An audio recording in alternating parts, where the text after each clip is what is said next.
Hola.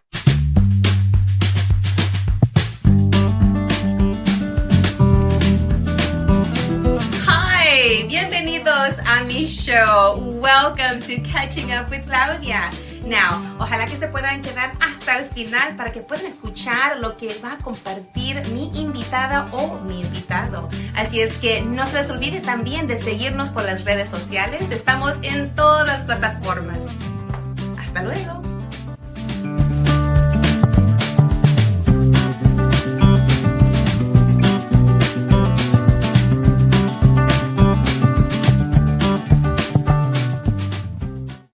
Okay, we're trying again. Hello and welcome back. This is Catching Up with Claudia. Catching Up, Claudia. I forgot to put with on my byline, but hey, that's okay. You know, that's what menopausia does to you. And I have another one called Me Vale Pausia. So, Catching Up with Claudia, la super comadre of RadioCrystalUSA.com. Welcome. Before we get to my guest, because I always want to start off with, how are you? How are you doing? And how is life? And just so you know that the views that are expressed here are mine and mine only. Those are my opinions, my feelings, what have you. Has nothing to do with the organizations and groups that do come and do appear and do on the show to share. It's just me. But I just wanted to check in. How are you doing? How's life? There's a lot of things going on around us. You know, I feel a little bit like we're in the upside down from Stranger Things. But you know what? At some point we'll be right side up. But in the meantime, you know, one thing I want to share is I subscribe to CoStar. And CoStar, it's an app. Now, I'm not getting paid for it, but I love it. CoStar sends you like a daily horoscope. And the one I got yesterday was, everyone who is alive wants to be held. And when I read that, I thought, you know, right now more than ever, everybody that's alive should pause and hold themselves first before reaching out and holding and hugging someone else. I think it's super important that when you read that and when you hear those words, everyone who's alive wants to be held. Put, I am alive and I want to be held by me. Hold yourself first. It's so hard. I know it's so hard because you get up and you get going for others, right? And hold you first before you start holding everyone. And yes, and we all need to hold each other, whether it's your loved one, you have kids, you have a pet, which, by the way, I'm looking for Lupe, my tortuga. She's around here somewhere. Hug yourself first. Hold yourself first. And what I mean by that, yes, give yourself a hug if you can. Just wrap your arms around you, you know. Stretch if you can. Drink some agua. Drink your café. Drink your tecito. You know, do your stretches, whatever. And I need to remember to do that. That's my practice. And I just want to share that with you. When that showed up, I'm like, yes, yes, I have my girls. I got to hold them physically, mentally, emotionally, spiritually. But I also need to hold myself so that I can do that work for them. And then with my work, what I do, which is working with lots of families and kids and a team. So yeah. Everyone who is alive wants to be held, but first, hold yourself, feed yourself, nourish yourself, food, you know, prayer, meditation, your tea, whatever it is that you need to keep going throughout the day. All right. So I wanted to start off with that, you know, because, you know, we are in the upside down a bit. You know, for some people, it is the right side up, but for me, it's the upside down. And I will always say, you know, if you want to be counted, if you want things to go a different way, then make sure that you vote, that you get involved, that you show up. Yes, it's hard. Yes, we have a lot of things going on around us, but we got to make sure we exercise our right to vote if you can vote. We got to make sure that we go out to those meetings, if there's somewhere you can go and get information about the candidates and why it's important for you to be involved in elections, even the smaller ones, even the ones that are in your town, in your city. Because when you show up, when you vote in the local elections, yeah, the big national elections every 4 years are important, but the ones here in town, those are the ones that you really need to get involved so you can figure out who's running, why they're running, and how they are going to affect you and your daily life. All right. So with that in mind, I just wanted to say that that one thing that is near and dear to me are books. And I wanted to do a recap because I got a special book based on last time we had my show. I had Dr. Desi Rios, and together we shared our journey about a hot topic called menopause. And she talked about this book, The New Menopause.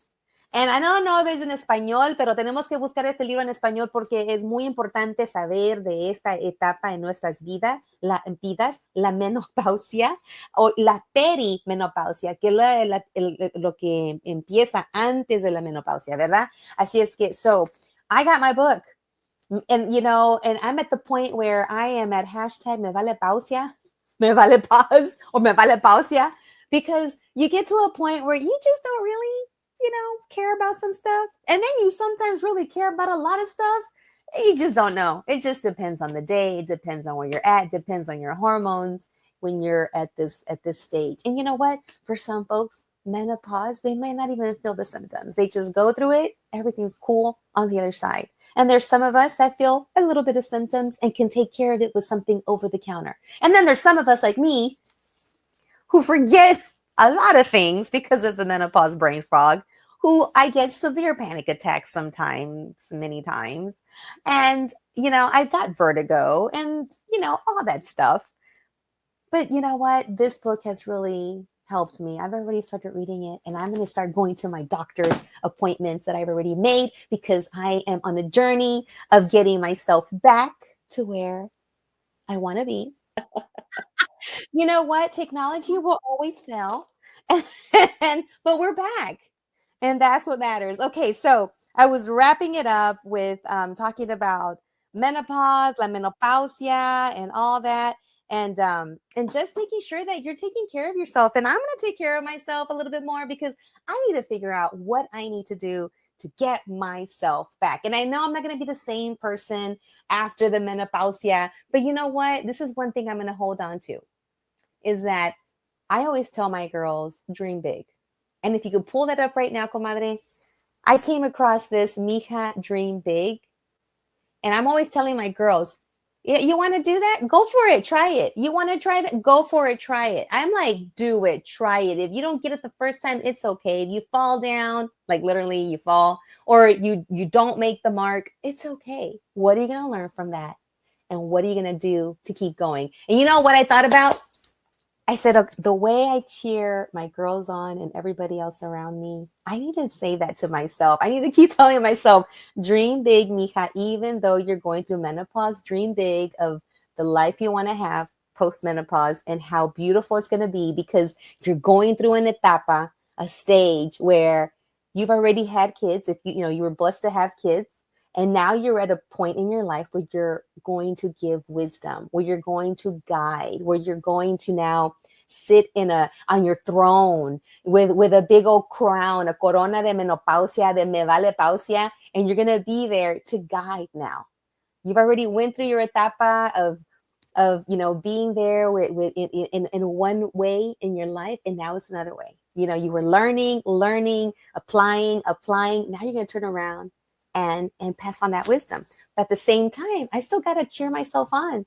Dream big, and dream of the body, your mental, everything that you want after you go to all your doctors and put on all your cremitas so that you can keep moving forward. Because I got 2 teenage girls, and I want to make sure that I'm there as the wind beneath their wings so they can dream big and fly out of the nest and do the things that they want to do in life. All right, so books, libraries. I want to talk about, before we get into my guest who's coming on today, My guest works at a very special place, and it's a place that I hold near and dear because I used to be a teacher. I was in education. I'm in education, but in a different way. Books were my life. I was like teaching children how to read, and then I started teaching teachers on how to teach kids how to read. It was exciting to see the little ones when they got excited about books and writing and telling stories and all that. So this next guest is Angela Martinez. I'm sorry, I'm all in Espanol. Angela Martinez with the Harris County Public Library, and I have her here today, and I want to bring her on.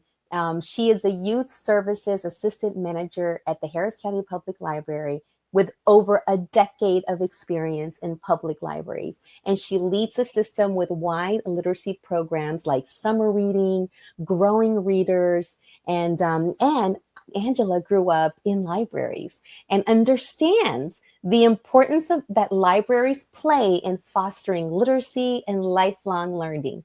Now, while she's not librarying, if that's a word, none of the library, she enjoys, spending time with her family, reading, baking, traveling, and going on adventures with her perrito, Lobo. So without further ado, I'd love to bring on Angela Martinez. Join the conversation. Let's catch up. What's going on with the public libraries? We need those places, and we need your voice. Hi, Claudia. Thank you for having me today.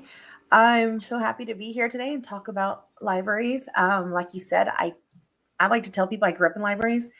My mom, when I was about 5 or 6, took a job at the Harris County Public Library at the Kingwood branch, and I have very vivid memories of going in and walking into that place, being so little, thinking it was just magical. And, like as many times I've seen Beauty and the Beast, that was like what it looked like to me. Every library was the Beast's library, and just all the possibilities and all the books and adventures you can have while reading.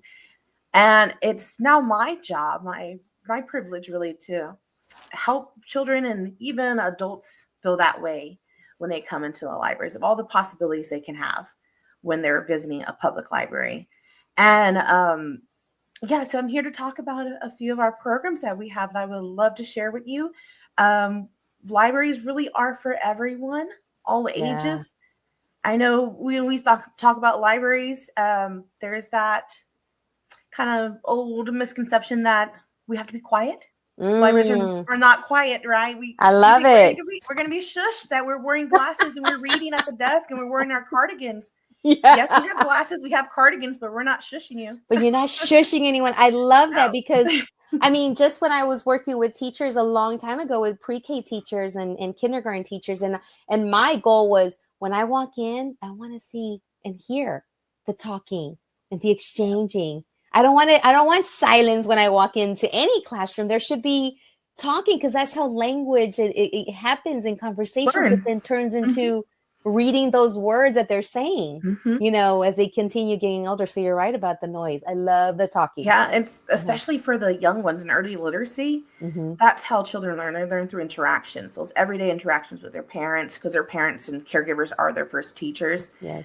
In our libraries, we have family play areas with the family place libraries. And those are actually, largely sponsored by the Barbara Bush Houston Literacy Foundation. Nice. And so through their generous donations and support, we're able to provide families with these play areas that have dramatic play, like kitchenettes and dinosaurs and trucks. And we have a lot of board books for them. And so I like to tell people you can hear it before you see it when you walk into the children's area.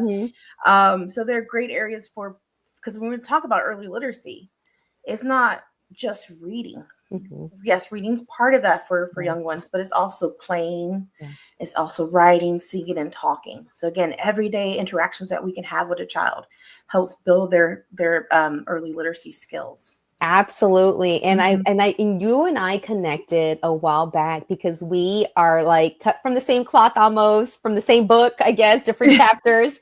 And my mission in my work has, like I said earlier, I was in the classroom. I was a teacher, early childhood, and then a principal. And then I became being a librarian was actually my last gig, was being a librarian before I joined Brain Builders in the Hackett Center. And I had a chance to meet with you and say, hey, let's do something together with Brain Builders and your families. And that has been a great connection. And I want to say thank you for opening up your doors, for continuing to partner and share information, and to see where else we could go to share Brain Builders, because it's all about language and building those connections. Yeah. It is. And, we're open places. We're free spaces. Yeah. We're like one of the last safe place. Oh, I can't talk right now. Yeah, it's okay. I'm getting so like worked up about this now. We're one of the last safe spaces in the community, and free spaces that people can use. And we're all are welcome. And so we have the responsibility of providing information and resources for our families and for our communities, and to connect them to those resources. Absolutely. And working with you, Brain Builders, that was such a powerful resource to connect program to connect our families to, especially not only for English speaking families, but for Spanish speaking families. Absolutely. And I do want to touch on something, because we at our organization are we're finding that we are not seeing the numbers that we used to, and we're trying to find ways to reach out to vulnerable populations, or populations that are not coming out. And so I want to ask you, how have these executive orders affected that are happening in the current, with the current president in charge?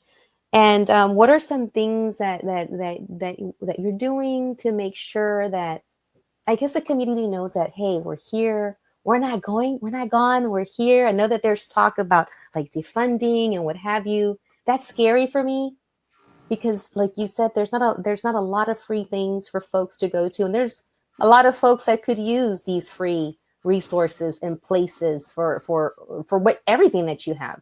So talk a little bit about that. So I would say we're going to keep doing what we do best. And that is, supporting our community and being that trusted agency.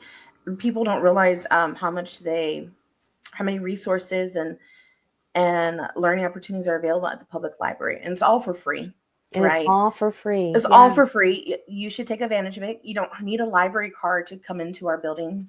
People, you come in to use the computer, to print, to make copies, to even just use Wi-Fi, during those natural disasters, which Harris County is in the top, I want to say like 99% of high risk for any type of climate disaster. During those type of disasters, we are those resilient buildings. We are those cooling centers. We are warming centers. We open our doors to all the community to come in. We saw that this past year in Barrow, when I was without power at home for like a week. I know many of us had more than that, but as our libraries were reopening, we were hosting people coming for the public. I remember working during Harvey and, offering people, we were assisting people with FEMA assistance. We had places in our libraries where people were dropping off, donations of dog food for animals. It was just, communities coming together, and the library is a place to do it. And another thing is that we're make sure we're a presence in our community. We're not just sitting at our desk in our cardigans shushing people, right? No, we're not doing at that. all. No, we're out in the community. We're going to community different events. We're attending different functions. And so we make sure to be there, and it just, continue to tell people about the resources that we have available and the support that they can find at their local library.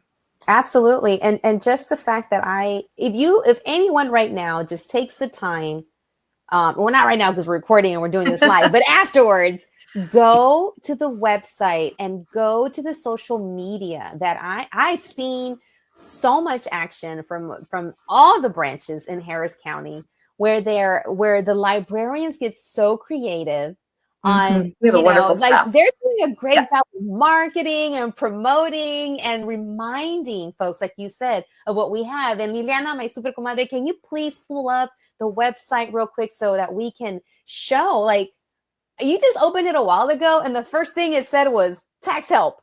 Talk a little bit about that. I mean, who Oh, does we help? offer tax help is actually through different organizations who come in, like AARP. They come use our buildings to offer tax help for the public. And I'm going to point something out right now. Yes. Last year we won the IMLS award, which is right. Where go Let's see. The Institute gold, for the little Museum gold, and the Library gold medal. Services. Is Yep, it the that gold gold medal? medal. I bet Liliana raise it up a little so we can see the gold medal. We can see that right there. So there it is. That is a special one of the highest honors that we can win as a library institution. And we were, we were so. That's amazing. Yeah, it's amazing. And we were able to win this honor alongside our fellow Children's Museum of Houston. They won for the museums, we won for libraries. And so it was the first time that a city and a city with a library and a museum won that same year. So it's a really special honor. And it just goes towards all the ways that we serve our community in different programs. It just like, that's a cherry on top. You are doing what needs to be done for the people. Right. And we continue to look at what's needed in our community and figure out ways that we can, in innovative ways, we can serve our community. And I'm going to ask you this real quick. Let's say library in Galena Park, library in Kingwood. Are they going to be giving the same exact things, or do you give things based on the community needs? What does that look like?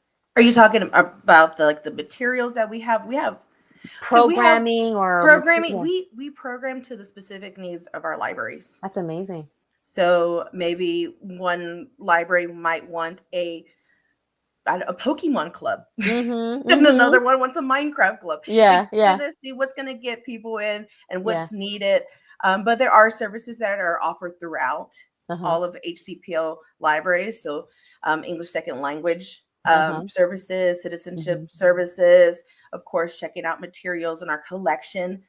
We have a floating collection. So that means if you can't find it at your local branch, we will pull it from one of our other 27 branches and have it sent to you for pickup. So nice. And we also have with our library card, you have access to our digital collection on Libby. And we're one of the top digital collections in the world. So, digital meaning like audio, like download ebooks? Yeah, so ebooks and e-audiobooks. Okay. So do you have this one yet? I checked. I did see it. Actually, I was looking whenever you were talking about it. We do have that as an ebook, as an e-audiobook. I did not see Spanish. I made a note of that so I can make sure if there's a Spanish title, if it's available in Spanish, we can get it added to our collection. But then I was looking at other titles by Mary Claire Haver. And she has the Galveston Diet. That one's available in Spanish. It is. Absolutely. Okay, perfect. So, because, if you don't want to spend money, because absolutely. Definitely check us out. and that is so needed. Like, this is going to connect to that. Like, I just had a whole hour about, menopause, and then now access to these books, access to these ebooks. What about audiobooks? E-audiobooks as well. Yeah. So I might be able to find this on audiobook too, perhaps. Okay. Yes, it is. It's available as an audiobook.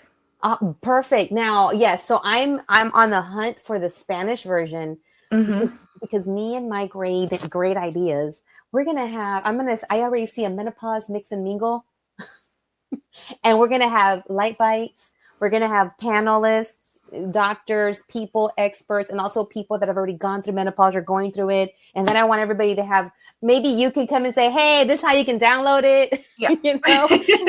I want for people to have access. Like, I don't care what level you're at, socioeconomic, whatever, like, have access to whatever is presented that day, especially a book. Yeah.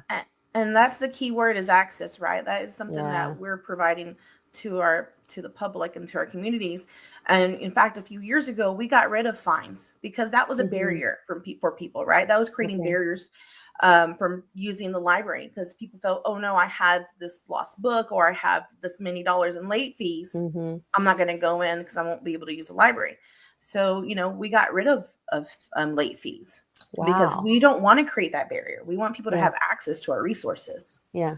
Absolutely. I love that, because that just really opens up for everyone. So let me ask, so you do the no libraries, and you said that if anybody, what do you need? Like, what does someone need if they want to check out a book? Do they need to apply? Do they need fill out some paperwork? What do they need to bring to be able to have access to what you have there? Well, if you visit one of our libraries, you'll just need to bring identification. Okay. And if it has your current address, you're all set. So if it's your driver's license, current ID, you're good. If you don't have your current ID or address on your ID, you will need like a piece of mail, something that has Okay. your current address on it. Okay. For children, again, same thing. Their parents will sign them up for a card. Oh, okay. So the parent signs up first, and then they sign up the kid.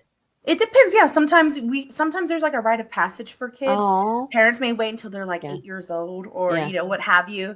They're like, okay, you're old enough. It's time for your card. And it's like a big thing. And they come That's so cute. and, they get to write their name on their car, on their children's cards. So yeah. I have a collection of little library cards, like from the Harris County and Houston Public with my girls, and how their how they changed over the years. And know that. So if a teen, what's the age where they can go and get a card without a parent? 18. So once they turn 18. Yeah. So it's pretty much, you can have a child's card up to your 18. When you're 18, you can get an adult card. Okay. What is so let me ask you this. When you first started working at the library, what was it like for you? Because you almost had like a rite of passage. Like, you grew up in the library, and then all of a sudden they handed you the key. What was that like? Do you remember? It was really, it was eye-opening, because even though I knew, like, my mom worked there, and I was even a volunteer at one point, I would come in and help do like the book drop with her, or I would come in and do like we call the pull list, where we grab items that we pull off the shelves that would go into delivery. Okay. So the whole, so I would do certain things like that, help with different programs. But that was when I was a teen or tween. And it wasn't until when I was an undergrad and I started working part-time, and I work in circulation and working there for a few years, that I see how much we actually do, how much, we provide to our libraries, and how much it's used. So it's really amazing. Speaking of volunteers, my first job was, I probably shared this with you, but my first job was working at the library. I was 10 years, I was in the 5th grade. I was 10 years old. I was tall for 10 at that time. I fit into my mom's clothes. And on Fridays during the summer, I would put on her 1980s garb, and I would go to the library. It was a Jacinto City. I don't know if Jacinto City is still there. Right. It's part of Harris County. Yeah, and it used to be in a little teeny tiny one-room house looking thing on Market Street. And then when I got into college, I think they added a little piece to it, so it was like an add-on. And I remember going and helping shelve the books in this long skirt. I looked like Little House on the Prairie rolled up in there. And Miss Dorothy was a librarian. And I remember how she dressed. I mean, she used to have a beehive left over from the 50s, I guess. She always had her hair up big, and her job. And she always had her little glasses and skirts and all that. I remember what she wore. And then she would had a little cart. And so my job was to get the books from the cart, go to this drawer thing, little drawers, get a card. Remember those? I don't know if you remember that. And then get the card and put it in the pocket, and then put it back on the shelf. And that's how we kept up with books back then. And I was like so big. I thought I was like, look at me with my job. I get paid. They trust me with this. I know. I thought it was a big, and you're 10, and I was like, yeah. And I was just so fascinated with this world, and so that's why I was like, I wonder what it was like for you to go from living and growing up in the library, and then now you are literally given the keys to the kingdom of books. And we want to share those keys with everyone. Everyone has those keys, and they come in and check out what we're doing. We do a lot of different programs too, where we offer volunteer opportunities for teens, for the youth to come in, where that's coming in to be a shelver or helping with programs, or be part of a advisory committee, and they help the teen librarians to come up with programs for for the community, for the teens. And another one that's really special to my heart is book buddies. We have teams come in to be big buddies, and they're paired up with a child from from kindergarten to about third or fourth grade, and they read together. So it's all about sharing the love of reading together. And it's almost like a mentorship for them. And creating those relationships and positive experiences around reading. Yes, and then you have the older kids that are like, "Oh, I got a job," and and their responsibility, and then the little ones looking up to them. I mean, it's such a reciprocal, the thing. Now, so book buddies, I want to learn more about that. I don't. Maybe we can do some brain building book buddies or something in the future. But yeah, I love that. So one of the things I was going to ask you is, as you do this work and as you are getting this programming, making sure it's happening. And I want you to share something, because I remember when we spoke last at a conference, you had some stuff in the works with NASA. Yes. And that is so exciting right now with like stuff going up into the air. And I'm not going to mention the people that are doing it. But anyways, I thought it was so exciting, what you have to share and what you were sharing with me. And I wanted you to bring it out today. So is that still going on, or what's going on with that program? It's finalized. I know last time we talked, I was like, it's gonna happen soon. So we're very excited that we're partnering with Space Center Houston to present a digital literacy workshop for teens. We're calling it Launching Digital Literacy, and this is free. I'm going to throw that as free. I love it. Digital literacy workshop for teenagers, and they have to be in grades 9 through 12. Okay. And this is a 3-hour workshop, which this is going to be really fun because they're taught by Space Center Houston educators. And it's about building computer skills for kids. Yeah. And they also will work a bit on resume workshopping. As they're going to enter the career field, or even going to to college or what have you, they're going to need those kind of skills. And then they have a fun element in it. They're going to do a hands-on STEM activity using Spiro. So they're going to work on coding a bit. Okay. So it's going to be really fun. It's open to 50 kids. And what they're going to do, they're going to split the kids into 3 different groups, and the kids are going to rotate between 3 different rooms. So one hour, they're going to do, the computer skills, the next resume. And then after that, the STEM activity. So they're just going to rotate between the rooms with the facilitators. Wow. So I love that. It's going to be really fun. It's our first time doing this. We're actually not hosting it at a library. Okay, where is this going to be at? Yeah, where are we going? It's going to be at the Harris County Department of Education, and that's going to be off of Irvington, 6300 Irvington Boulevard, Houston, Texas, 77022. So, Liliana, comadre, I want you to pull up that flyer. I think we have one there for you. It has the information about NASA, the NASA. Let's see if we can. I think there's a QR code on there for it perfect. too, and the link to register. It's going to be on April 26th, so Saturday. It's from 10 to 1, and we'll have some snacks for the kids. I'm like, you can't have a program for teens and not have snacks for them. Oh, you got to have food. You got to have food for them. You got to have food, because if not, you're going to have some hangry teens. So let's go back. Let's scroll back to the NASA one. It's that blue one and purple one. It's a blue and purple one.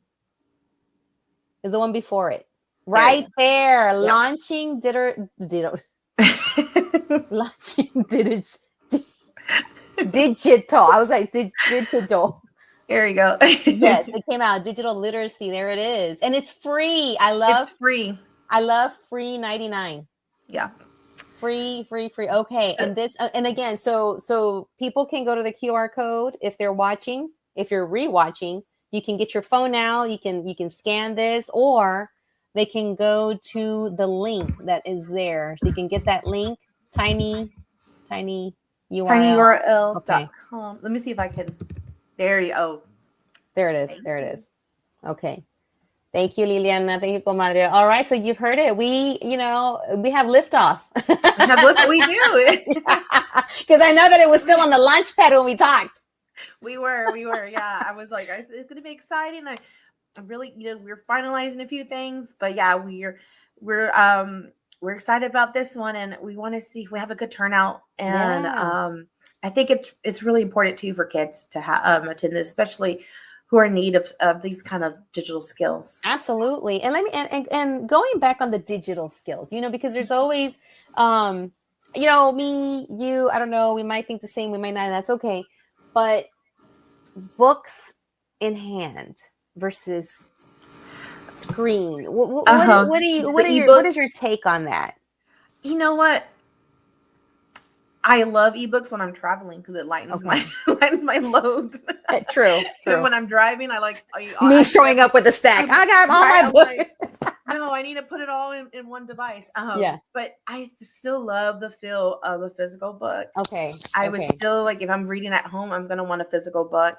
But, if I'm on the road, audiobooks. I get people tell me audiobooks are not reading. Yeah. And I argue with them it is, because it activates the same part of your brain as when you're reading to yourself. And if you think about it, when children are reading, most of the time it's the parents or caregivers or adults are reading to them. Yeah. That's reading. Yeah. Right? And then they read out loud. Yeah. Okay. Because back in the day when I was teaching, the reading, the literacy, early literacy, and then literacy pieces was, like you said, we would start off with language, conversation, play, all that, because that's going to build the foundation for the kids when they start putting letters and sounds together to make the print awareness and the print awareness. Yeah. So that's why I was like, I'm still on, when they're first starting out, pencil in their hand, book in their hand. Oh, yeah, definitely for kids. Like I would say for kids, you want physical books. Yeah. And we have. I was going to ask you, because I'm the reason why I asked about the audio is because at my stage in life, I like to look at the words while I'm listening to somebody else read. So that's why I was asking. Do you remember those books on tape or book CDs? Yes. We were I remember the record. You put the record, and then you had the little book, and then you had and the bag books. We used to have them. When I started, there were CDs on tape. But, now we have these really cool ones that the device is attached to the picture book. So I think they're called Wonder Books. I always forget. There's two types of them, but they're really cool. You can find them at your library. They're multiple languages. So for the parents book out there, you open the book and it reads to you in a way or something. It's like a little device is attached to the book, and we charge it for you. So whenever you check them out, it's fully charged. Yeah, and you can read. They're called Wonder Books. Wonder Books. We have. So you can just type in Wonder Books into our catalog, and you'll start seeing all these different types of picture books available for that. So they're a book plus audio for those kids. Okay. Yeah. Because there are some kids, I work with some kids that were on IEPs, which is an individual plan. And sometimes they needed things to be read to them. And what better way that they can empower themselves, that they can have a device or something, read it to them while they're learning to read, or they're teaching them strategies in case they were dyslexic or something like that, So it gives them a chance to still feel empowered to read. To read. Yeah. And that's amazing. I like that new stuff. I like that. So those picture books are great. My sister is one of those. She was a teenager, was one of those reluctant readers, did not want to read. Yeah. And it also has to do what you're reading in class, because they kind of pick the books for you. Yeah. But now that, she's out of school, and I got her into audiobooks, and she loves audiobooks. I think she reads more than me now, which I'm like, makes me so proud as a big sister. Good, because you're like, that's my job. I like it. I'm influencing. I'm an influencer. Yeah. She's like, we're talking about books now, so I love it. That's amazing. One thing that with my girls too, they scroll, they're teens, but I held off on devices as long as I could. But I love when I see a book, I see a box show up, and it's almost the size of these two books put together. And it's my daughter all excited, my youngest one, saying, "Oh my God, I got the new Hunger Games book." I'm like, "Oh, did she read it?" I read it. She's in the process of reading it. So I see her every so often pull it out, and I'm like, "Oh, that's like my soccer mom moment." She's reading an actual book, and I'm excited that they are still doing that they still pick up an actual book. Yeah. And that's been the trend. Like, I think they've been seeing too, even like looking at social media, people are going back into reading and talking about what they're reading. So that's, We really need that. important to have that kind of community too. Yeah. Do you have that in libraries too, like book clubs, or where We people do. come together, like little kid, or like teen kids, tweens, or? We have all different kinds of ages of book clubs. Okay. The best way to find a book club will be go to our website and look at our events calendar Mm-hmm. to find a book club near you at a library. Nice. I like that. So many things. And see, this is why it's super important. And like I said, my views are my views. So I'm going to share. If you have a library in your community, you got to make sure that you're up and up on what's going on around us. Who are the people that are and our elected officials, and making sure that treasures like this, like our libraries, are still being uplifted, are still being funded, because these are a library to me now, it's like a lighthouse in the middle of a neighborhood that provides so many things. Not, you mentioned cooling centers when it was hot as HELL down here, warming centers when it was cold as F. So it places where you can come get your taxes done with these partnerships with AARP, and then having people like, brain builders, group like brain builders, come in and do some programming with the families.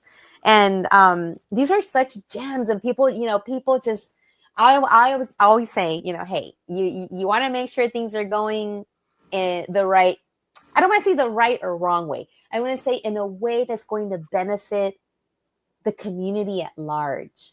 A constructive kind of direction. We're looking at that. Our library system is working towards being certified as a sustainable library. Mm-hmm. What does that mean? So that means that we're looking at changing some of our practices, some of our policies, focusing on, so when we think of sustainability, we're not looking at just, being eco-friendly. It's also looking at being economically feasible on the way we do spending. And we also look at finally that kind of third pillar of being sustainable is being socially equitable. So again, looking at having access for programs. And one of the programs that we're actually working on kind of ties all that together. And it's called the Repair Cafe. Oh, yeah. Share more. So Repair Cafe, we're working with Harris County Sustainability Division. And we're hosting our repair cafes with them at libraries. So we've had a lot of success. We were actually recently featured on the Houston Chronicle. So a repair cafe is this really neat opportunity for the public to come in. So again, free program. So they can bring broken items. We've seen lamps. We've seen furniture. We've seen toys. A dinosaur toy was, was featured in the Chronicle news article.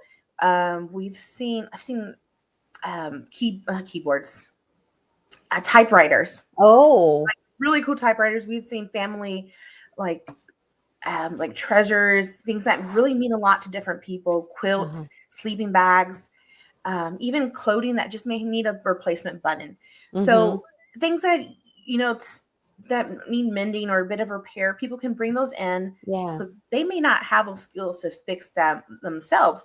So we pair them with a volunteer repair coach. And so you work alongside with that repair coach to fix your broken item. And again, we're not going to promise that we're going to fix everything, but we'll try our best.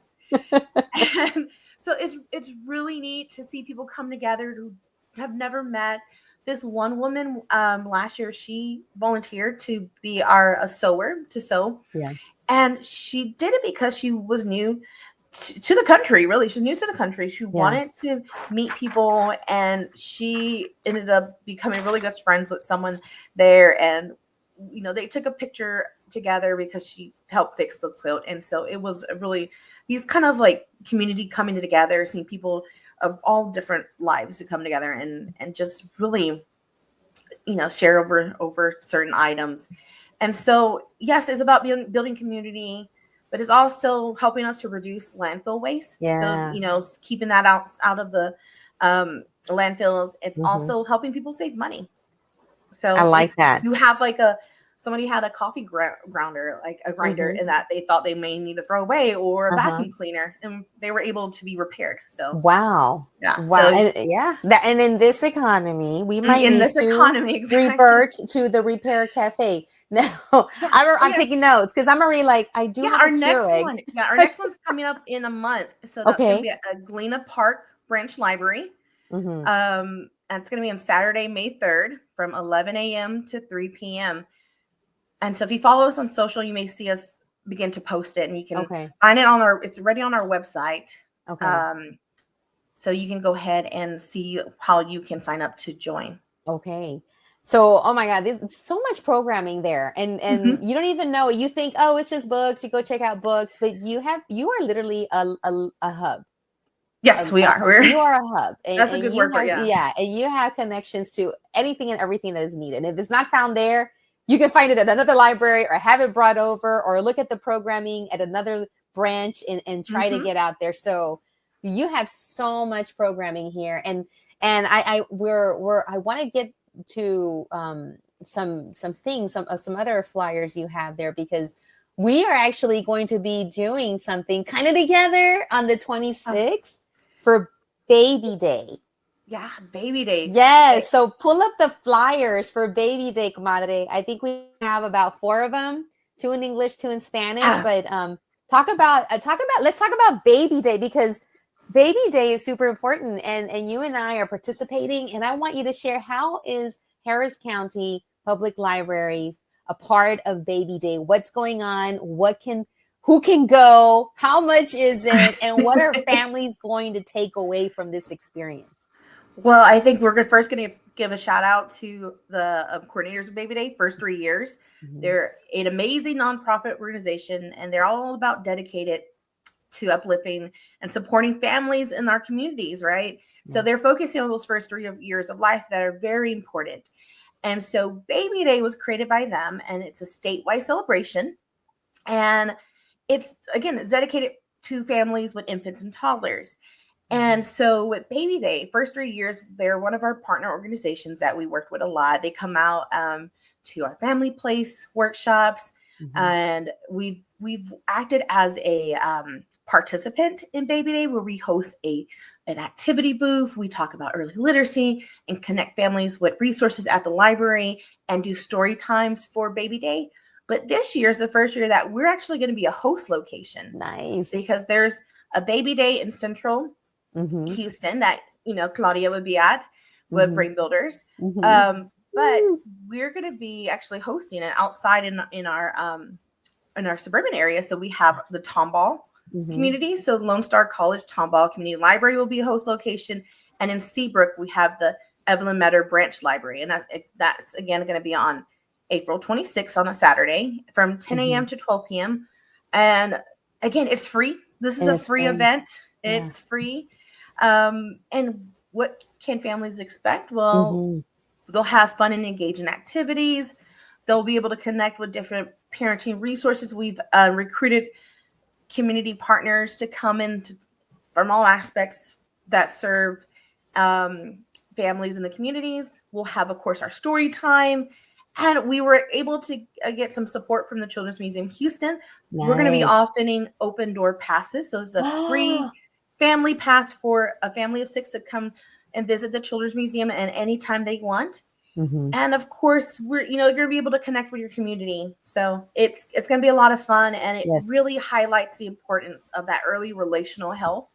Those early interactions between a child and the adults in their life, and how they're built on those everyday interactions when you're bonding, whether that's, making, getting, ready. Getting ready in the morning for the day. Getting ready for the day, whether you're cooking, you're singing, you're in the car, all those little interactions with your child, reading together. Those bonds are very important. So for adult and a child. And it's important to know that libraries are part of a young child's early relational ecosystem, right? We help and provide some resources and materials and knowledge to parents and adults and caregivers. I say that when you go to one of our story times, yes, it's for the children, but also parents are also learning. We're modeling these best practices and how to read to a child. What story or songs can you sing to your child? Different finger plays, different movements, and all sorts of, and introducing them to new books that they may not know. A lot of times we go to the books we knew as a child. And so like whenever I remember as a child, when I was reading, my parents were like, Dr. Seuss. But there's so much more than Dr. Seuss, right? There's so much more. Oh my gosh.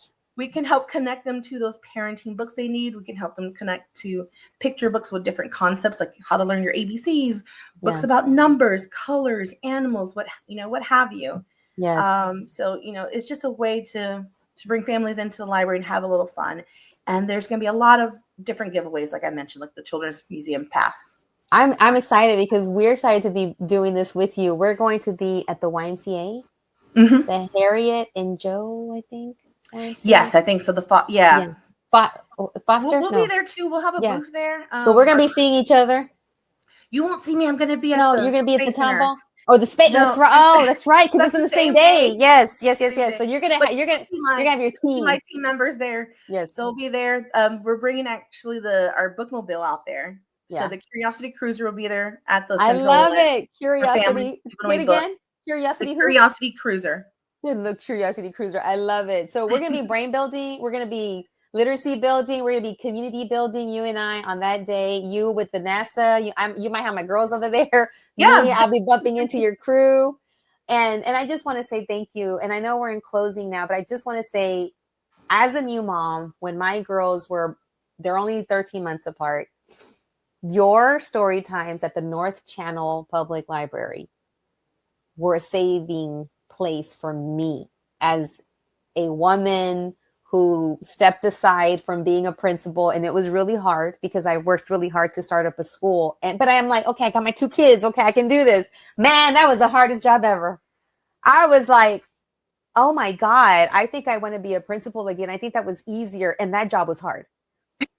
And I was like, we got our immunizations updated. Everybody can leave the house. So I would go to the baby toddler story time, not so much for my kid, but for me. For you. Yeah. I needed to talk to some other people that were not like goo goo gagaing back to me. And so I just want to say thank you, because if it weren't for your North Channel Public Library toddler story times, where I met a woman named Deborah Prieto, and she was new, and she was, and then she was working with another woman, and she was like the assistant. But she and the main children's library then ended up giving me an hour to do what I used to call story time with music, movement, rhythm, and rhyme. From there, students from the San Jacinto College North that were in the education prep program for when they were going to leave San Jacinto College and go into careers that had to do with child development or go into a 4-year university to become a teacher. They started showing up at my playtime, at my story time with no kids. I didn't know. I'm like, why are these people showing up with no kids? Because it's supposed to be mommy and kid time, right? Yeah. They were walking in with clipboards and they were just taking notes. And then finally someone said, oh yeah, so-and-so who's a mom was coming and she told us about you. And she said we should come and learn from you. And then they went and told their director from their programming at San Jacinto College North. I forgot her name, but she's no longer there. And then she showed up and she goes, hey, my students told me about you. You think you could come give us, like, we need some PD for our pre-service students that are going to be teachers one day. And I'm like, sure. You have a business card? And I'm like, yeah, here. I gave her a piece of paper with my name and number. And this is my story as to how I ended up coming back and becoming a consultant in education.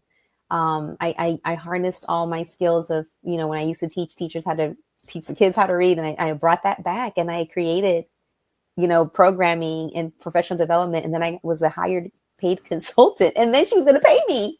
I'm like, sure, I'll show up. And she goes, okay, well, send me your blah, blah, blah. Here's your W-1, whatever. I don't even know. And I'm like, oh, you're going to pay me to come talk to your student? No problem. And that's how I ended up starting my consulting, because of the library experience, because of me needing connection and community with other moms and parents. And then my kid also, that's, they're playing with the rest of the kids. Yeah. But you were literally a lamp. What was I saying earlier? What do you call The those lighthouse. things? The The lighthouse. lighthouse. You were literally a lighthouse at a time in my life when I needed to be reminded of everything that I used to do and what was still to come. And thank you. Yeah. I just want to say thank you.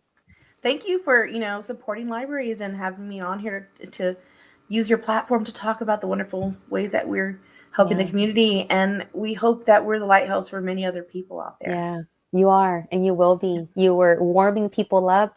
You were, cooling them down. You were offering them Wi-Fi. You were offering them nourishment, like not just nourishment, like food, donations, but also nourishment for the soul. Mm-hmm. I mean, may that continue. And whatever I can do to support and uplift, please reach out. We're going to be out there doing the work.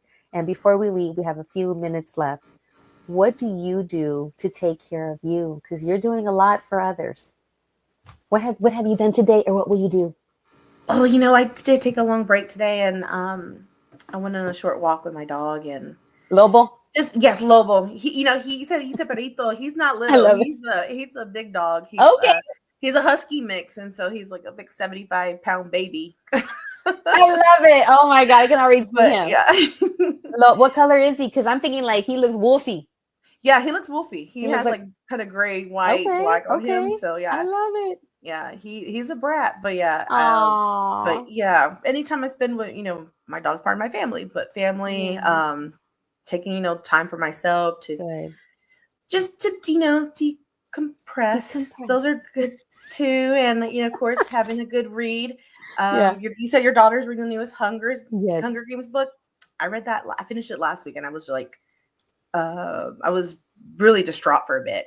Wow. If she's crying, you'll know why. Oh, okay. Yeah, we haven't gotten there yet. But I'll make sure to be there with. But it was a good cry. It was a good cry. I'll be there with the tissue. It got me. Yeah. Oh, well, thank you so much for taking the time and joining my platform and joining La Super Comadre Claudia. So thank you. And don't, we're going to probably take you off, but don't leave because we're going to take a class picture. All three of us. Okay. La Super Comadre Liliana. All right. So that has been our moment today with Angela Martinez with the Harris County Public Library. They are there for you. This is a free resource. It's like a lighthouse. They don't just have books. Books are important. Yes, they have them on tape. They have audio. I don't even know if they have them on tape, but they have audio books. They have digital libraries. They have everything for you and resources. And we just shared something that's coming up.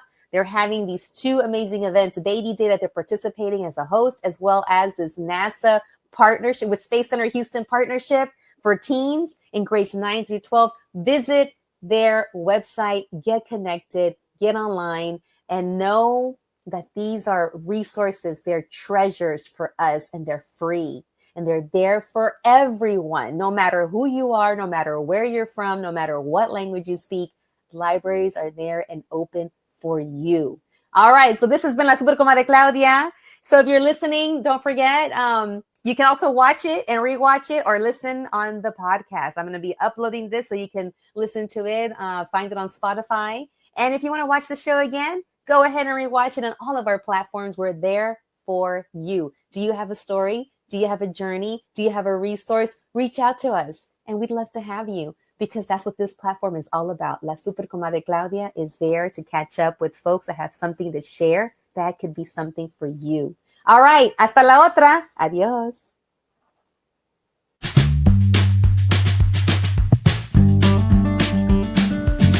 Gracias por haber estado aquí en el show Catching Up with Claudia. ¿Tan? ¿Ya terminamos? Okay, bye.